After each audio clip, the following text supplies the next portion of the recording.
Okay, I was partway through the rounding over, the thinning and the increasing the contour of this to match this other one.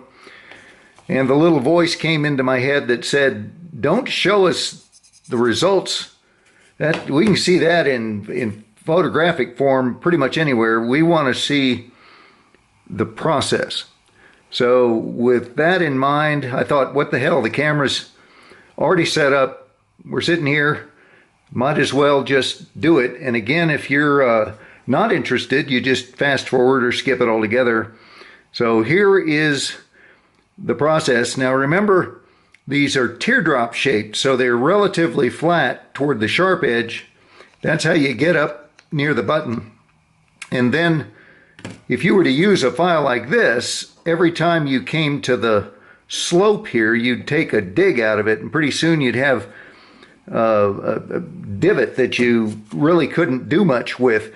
But if you use something that's got the rounded edge, like these Pippin files, when it comes up against that, it doesn't do any damage. It just does its thing, but it doesn't tear that up for you. So I've taken a pencil and marked dead center. So while I'm working, I can keep track of my position within so that the airway doesn't get crooked in relation to the outside of the stem.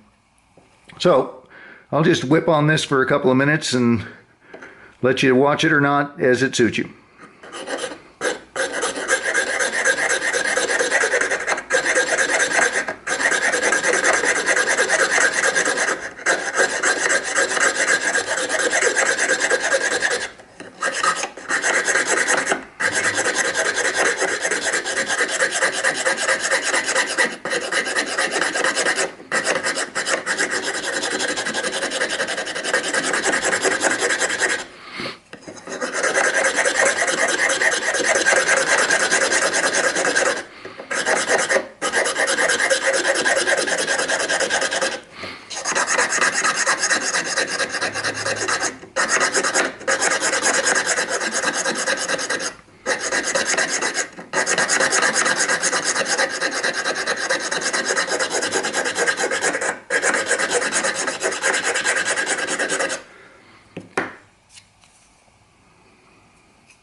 Okay, you can tell, by the way, from this fragment that the truly rounded over portion stopped at about the halfway mark or the 2/3 mark, and it came much nearer to being a blade edge at the through the bite zone. So I'm going to use that as my taper rate. That's how you match it here. So anyway, back at it. Also, I did mention this before, but I'll mention it again. It looks, because of the angles of cameras and two-dimensional stuff, that it looks like I'm just going front to back on this. I'm not. It's about a 45 to 55 degree angle that I'm slicing. So this kind of a total end-on-end push isn't practical when you're shaping something, but there's more of a horizontal component here than it looks like in the film or the video.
Okay, we're getting within shouting distance of looking like a stem here.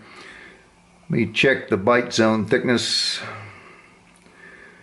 Okay, it's 175 or 76. Now, you can actually buy pipes that are about that thick, so we're not going to stop there, but that means we're getting within range.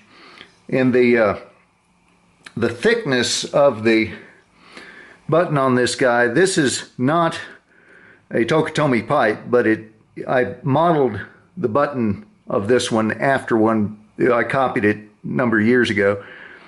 So we still have some material to remove here, and as I've recommended before, save the button to the very end for a long list of reasons. Primary among them is if you just nick it, you can have no extra material to take away and straighten things up. So if you leave it to the end, the chance of accidental damage goes down. Plus, you're always constantly eating away at the back of this. Every time you use this kind of a file to reduce thickness, you're leaving an uneven edge on the vertical part of the back of the button. So you come back and do this to get it square again.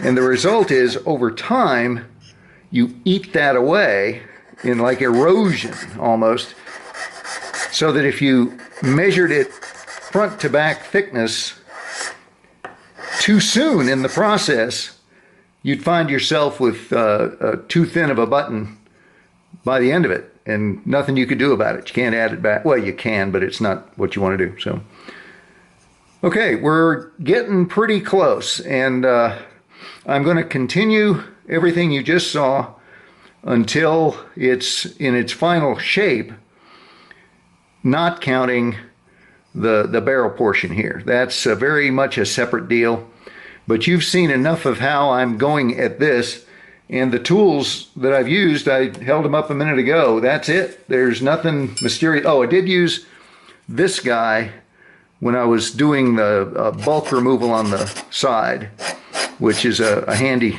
deal. It's kind of it's sponge rubber and some industrial belt sanding stuff on a piece of wooden stick. But it's really good for this sort of thing. But those tools right there are all that's gone into this. Nothing mysterious going on other than match the tool to the task. So that's it. I'm going to go get cleaned up, probably have a beer, and let's see here, look at the clock. Yeah, I'm going to call it a night, and I'll be back later. Take care.